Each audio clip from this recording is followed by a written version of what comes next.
वक्ता आणि पक्षी या दोघांचा काय संबंध आहे तो आपल्याला बघायचा आहे। बघा तुम्ही पक्षाचा एक गुणधर्म श्रोतेजनो की पक्षी हा सर्व दिशेला जातो, त्याची कोणतीही दिशा अशी निश्चित नाहीये पक्षाची। असं नाही की आता या झाडावर बसला आणि तो अमुकच दिशेने जाईल। माणसाचा दिशा काही वेळा ठरलेल्या आहेत। ऑफिसला जायचं असेल तर दिशा एकच आहे, ऑफिसातून घरी यायला दिशा एकच आहे। समजा संध्याकाळी येताना तो थोडीशी दिशा बदलत असेल आणि तिकडून ढोलत डालत येत असेल ते जाऊ द्या, मी सज्जन माणसाबद्दल बोलतोय, कावळ्याबद्दल नाही। की ज्या वेळेला पक्षी एखाद्या झाडावरून ज्या वेळेला उडला तेव्हा त्याचं निश्चित नसतं की तो कोणत्या दिशेला निघून जाईल।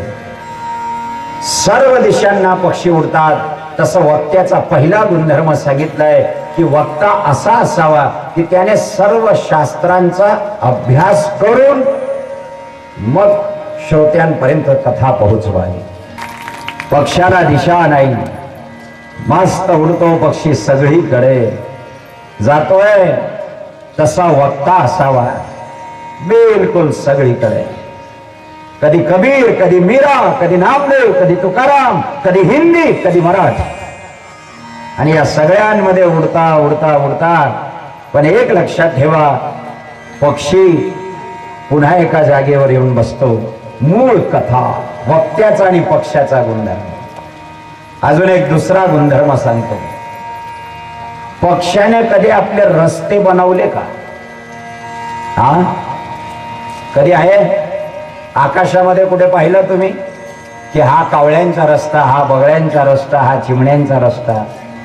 पक्षाचा गुणधर्म आहे श्रोतेनो की पक्षी कधीही आकाशामध्ये रस्ता बनवत नाही। तसं वक्त्याने लक्षात ठेवावं की याने स्वतःच्या नावावर कधीही धर्मामध्ये पंथ बनवू नये आणि लोकांना लुबाडू नये। गोपाळ कृष्ण भगवान आपला पंथ पंथ म्हणजे रस्ता, पंथ म्हणजे काय? मार्ग ना, पथ।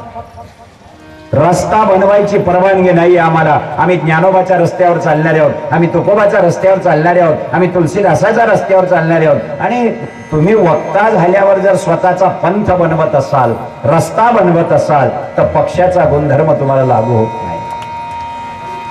पक्षी कोणत्या दिवशी रस्ता नाही। हा रस्ता कोणता आहे? मार्ग धावून गेले आधी, कृपा निधी संत। अरे जो रस्ता आम्हाला आमच्या तो काय कमी पडला? पण लोक स्वतःचा रस्ता बनवतात आणि फसतात ना। कॉलनीमध्ये यायला डांबरीकरण केलेला सुंदर रस्ता आहे, पण शॉर्टकट भागवताला गेलं पाहिजे म्हणून बऱ्याच भाया गाजरगवत मधून निघतात। दिलेल्या रस्त्यावर न जाता आपला रस्ता बनवतात आणि एखाद्याला गाजरगवतची ॲलर्जी असते, म्हणजे पायाला गाजरगवताची फुलं लागतात, इथे 3 तास काही सुधरू देत नाही ते गवत।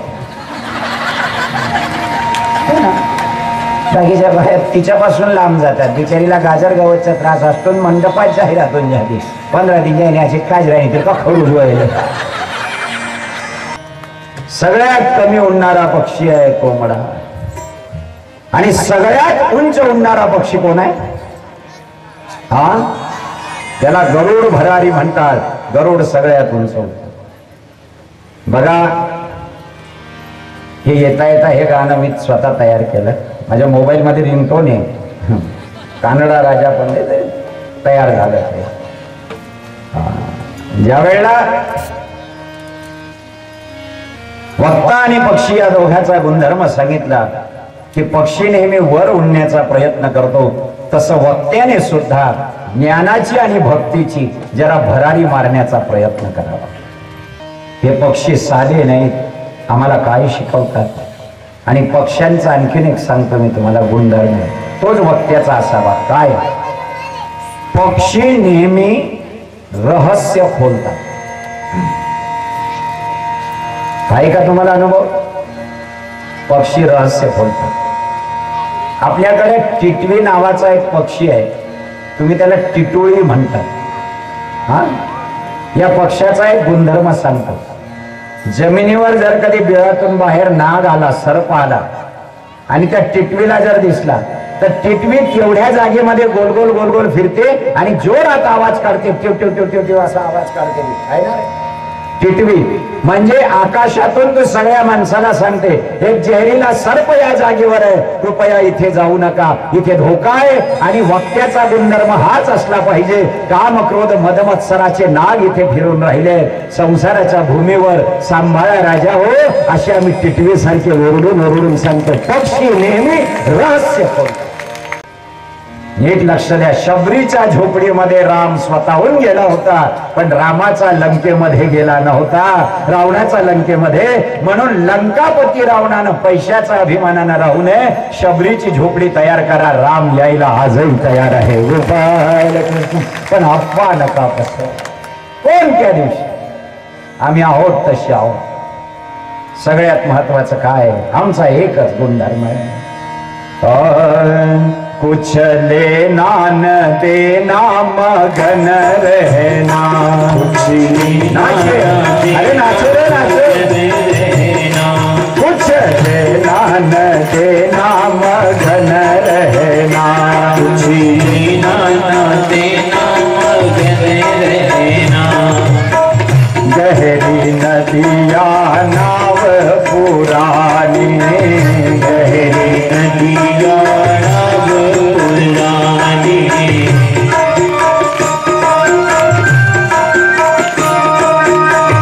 गहरी नदिया नाव पुरानी.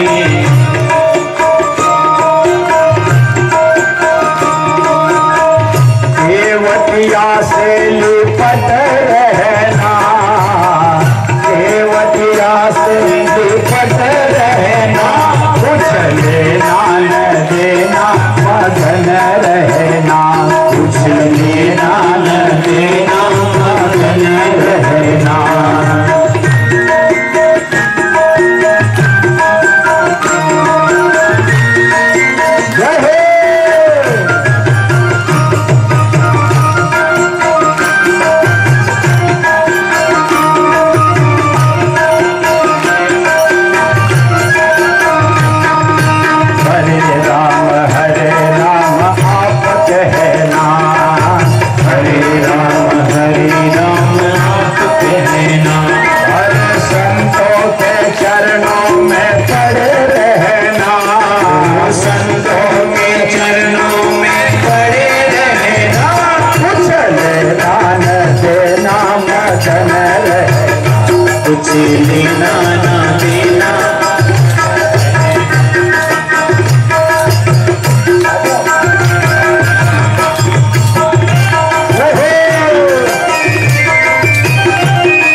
आणि अजून एक सांगतो तुम्हाला मी पक्षाचा गुणधर्म. पक्षाने अजूनपर्यंत त्याची बोली भाषा कधी बदलली नाही. बदलली? वर्षानुवर्षापासून कावळा काय करतोय? चिमणी चिवचिव करते, पोपट मिठू मिठू करतोय. वर्षानुवर्षापासून पक्षी आपली बोली भाषा बदलला नाही. जरा आपल्याकडे अभ्यास करून पहा. सकाळी काही बोलतो तर संध्याकाळी, सकाळी सांगित येतो तुम्ही नाही जाते घरी 1000 रुपये दिली सुन, लगेच संध्याकाळी सांगतो माझी आदानी बँक म्हणला. शिका या पक्षांपासून. हा विचार तुम्हाला कोणत्या कॉलेजमध्ये शाळेमध्ये नाही मिळणार. हा फक्त मेड इन ब्राह्मणपुरी आहे. बोलली भाषा बदलली पक्षाने. आजपर्यंत पक्षी बोली भाषा बदलत नाही आणि आम्ही पावलो पावले आमची भाषा बदलून टाकतो. आणि बोली भाषेचा दुसरा एक अर्थ असा आहे आणखी, स्वतःच्या मातृभाषेवर प्रेम करा. तुम्ही डॉक्टर असा, तुम्ही इंजिनियर असा, तुम्ही वकील असा, भले तुमच्या डिपार्टमेंट मध्ये तुम्ही मराठी बोला, इंग्लिश बोला, हिंदी बोला, पण घरात प्रवेश केल्यावर आपल्या अशिक्षित आईजवळ आल्यानंतर काय माय कशी तुम्ही तब्येत, बरं आहे ना, तिचं हृदय भरून आल्याशिवाय राहणार नाही. पक्ष्यांपासून गुणधर्म शिका, आपली भाषा बदलू नका. आणि ज्या वेळेला लग्नाचा सोहळा चालला तेव्हा शेवटची घटना म्हणजे विदाई. आणि ज्या वेळेला विदाई केली जाते मुलीची, बघा काय प्रसंग आहे, काळजीपूर्वक ऐका, कोणी डिस्टर्ब करू नका. एक 15-20 मिनिटं कोणी उठू नका. ज्या वेळेला विदाई केली जाते त्यावेळेला मुलगी आपल्या आईजवळ जाऊन रडते, आई तुझी लाडाची लेक चालली आहे. वडिलांच्या खांद्यावर डोकं ठेवून रडते, बाबा सकाळी आणि संध्याकाळी मी जेव्हा यायची तुम्ही वाट पाहत बसायचे, माझी ताई माझी लेकरं अजून शाळेमधून आली नाही म्हणून तुम्ही बसायचे, पण बाबा मी आता जाते, लाडाची लेक सासरी जाते. आईला, वडिलांना आणि मग शेवट भेटते भावाला. भावाजवळ जाते. बहीण आणि भावाचं काय नातं आहे, माय बाप आज बहिणींना विसरून चालले. काय नातं आहे बहीण भावाचं? ती बहीण आपल्या भावाजवळ काही मागत नाही. काय म्हणताय बघा, घराचे घरपणा जशी शिदोरी प्रेमाची आणि आगळीच माया भाऊ बहिणीची. प्रेमाची शिदोरी भाऊ बहिणीची आगळी माया. आणि सांगू, पातेल्यात दूध दूध आहेर गाईचं, भाऊ आणि बहीण एकाच आईच. दोघांमध्ये एवढं प्रेम का? परस्त्रीला पाहिल्यानंतर वासना निर्माण होते, काम निर्माण होतो, पण बहिणीकडे दृष्टी टाकल्यानंतर येत नाही. ही ताकद आहे तिची की तिच्याकडे नजर टाकल्यावर राम जागृत होतो पण काम जागृत होत नाही. काय कारण असतं? आणि दोघं एकाच आईची लेकरं आहेत. भाऊ आणि बहिणीबद्दल मी जरा बोलतोय, काळजीपूर्वक ऐका. आठवण येते रे लहानपणाची आणि भावाची बहीण मोठ्या रे मनाची. लहानपणाची आठवण येते दादा, आपण सोबत खेळलो. अरे तू लहान होता तेव्हा तुझ्याजवळ मी राहिली, बागडली, तुझ्या माझ्याजवळ मस्त्या केल्या, आणि आज मला सासरी जावं लागतंय. माझं सासरचं दुःख काय असेल कोण जाणे. ती बहीण काय म्हणते पहा, दोघांवर आहे आई वडिलांची छाया. सासरी जाताना हात जोडते आणि काय बोलते बहीण, दोघांवर आहे आई वडिलांची छाया आणि विसरू नको रे वेड्या बहिणीची माया. दादा तुझी बहीण सासरी जाते, या वेड्या बहिणीची माया विसरू नको. हात जोडते आणि भावाला विनंती करते. बहीण बोलली भावाला नाही राग आणि बांधली राखी म्हणे काय पाहिजे ताई माग. बहीण काही बोलली असेल पण भावाला राग येत नाही. जेव्हा ती भावाला राखी बांधते तेव्हा हात जोडतो दादा आणि सांगतो ताईला, सांग ना ग ताई, तू मला राखी बांधली आहे, तुला काय पाहिजे. नीट लक्ष द्या बहीण काय मागते. गोपाळ कृष्णाचा राधेला लागे छंद, भाऊ आला ग पाहुणा बहिणीला ग आनंद. माझ्या घरी तू पाहुणा म्हणून येत जा, मला आनंद होईल. आणि काय मागते, तुला झाली रे संगत दादा. नीट आहे का, तुला झाली रे संगत दादा माझ्या वहिनीची, वाट पाहते वेळी तुझ्या रे येण्याची. आता तुला वहिनीची संगत झाली पण तू माझ्याकडे दुर्लक्ष करू नको, ये बर. नाही रे अपेक्षा दादा देण्याची घेण्याची. बहीण काय मागते भावाकडे? नाही रे अपेक्षा दादा देण्याची घेण्याची. फक्त राहू दे रे गोडी मला माहेरी येण्याची. मला तुझ्याकडे काही मागायचं नाही, मला पैसा टक्का नकोय, फक्त एवढं ठेव दादा, मी केव्हाही माहेरची पायरी चढली तर मला प्रेमानं ताई ये एवढं म्हण, मला दुसरं काही नको.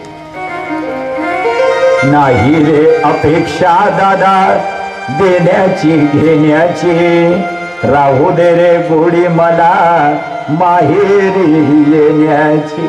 आणि एक सांगू दादा, देण्या घेण्यासाठी दादा अंतरू नको रे. देण्या घेण्यासाठी दादा अंतरू नको रे.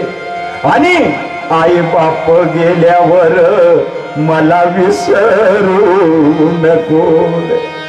दादा तुला असं वाटत असेल की बहीण तुझ्याकडे काहीतरी जास्त मागेल म्हणून आई बाप गेल्यावर तुम्हाला विसरून जाशील, पण देण्या घेण्यासाठी दादा अंतरू नको रे. आणि आई बाप गेल्यावर मला विसरू नको. काय म्हणाली बहीण? द्रौपदीसाठी कृष्ण सभेमध्ये गेला, जनीसाठी पांडुरंग सुळावर रे चढला. जशी काय शेवटची मागणी? जशी जाईल बहीण, जेव्हा शेवट येईल बहिणीचा, मृत्यू पावेल तेव्हा, जशी जाईल बहीण भरल्या कपाळानं, चितेवर रे शोभेल दादा तुझ्याच साडीनं. ज्या वेळेला ही बहीण चितेवर जाईल त्यावेळेला शेवटची साडी दादा मला तुझ्याकडची दे रे, तुझ्याकडची दे. कपाळाला कुंकू असावं, अंगाला भावाकडची साडी असावी. आणि नाही मला काही दिलं तरी ती बहीण मरता मरता चितेवर काय मागते? एक मागणी करते वेळी बहीण देवाला, औक्षवंत ठेव माझ्या रे भावा. मला दुसरं काही नकोय दादा, औक्षवंत ठेव. केवढा बहिणीचा मोठेपण आहे. बहीण एक मागणी करते, औक्षवंत ठेव माझ्या. बस माझा दादा माझ्या घरी येत राहावा, माझा दादा मला डोळ्याने दिसत राहावा. देवा मी तुझ्याकडे एवढंच मागते रे, त्याला आयुष्य दे, त्याला आयुष्य. बहिणीचं नातं आहे, भावाचं नातं, म्हणून सावधान. माझ्या भावांनो कोण्या बहिणीची पायरी तोडू नका. तळमळते बहीण दुसऱ्याच्या घरी जाताना परखी झालेली आहे आणि बापाने आशीर्वाद दिला, काय भागुन की दुआए देती जा, जा तुझको सुखी संसार. बापुल की दुआएं लेती जा, जहाँ तुझको सुखी संसार मिले. महके की कभी ना याद आए ससुराल में